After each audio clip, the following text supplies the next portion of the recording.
This is being hailed as a massive £9 billion Brexit win for the UK. But is it really a win, or just political theatre? The government claims this new deal will generate £8.9 billion by 2040.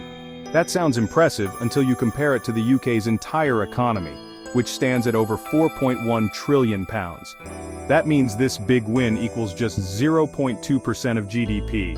And yes, that's technically better than the India trade deal, which was 0.1%, but 0.2%, it's barely a ripple. Definitely not a game changer. Now let's talk about the best case scenario. The government's estimate includes things like better alignment with EU food standards and emissions rules. Add in a potential boost from the youth mobility scheme and a few other perks, and maybe, just maybe, you get to 0.8% of GDP. But here's the trick. Brexit itself is estimated to have cost the UK economy around 4% of GDP due to increased trade friction. So even with this new deal, we're still 3.2% worse off overall. Let that sink in. Well, because of who we're trading with, India and the US are important, but they're dwarfed by our trade with the EU.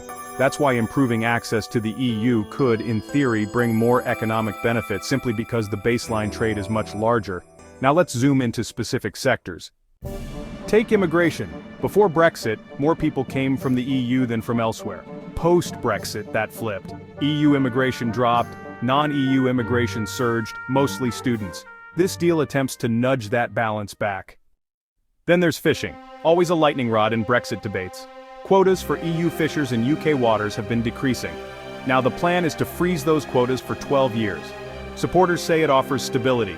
Critics argue it locks the UK into a bad deal, especially since some believe these quotas should be renegotiated annually. And despite years of decline, fishing activity has shown a recent uptick, both in landings and in full-time employment. So maybe the industry isn't entirely dead, but the story isn't simple either. And here's the twist most headlines missed. This deal? It's not legally binding, it's just a common understanding. A draft. A maybe. An exploratory framework. So while politicians are celebrating, the real outcomes, still uncertain. And the question remains, is this deal a step forward, or just more smoke and mirrors?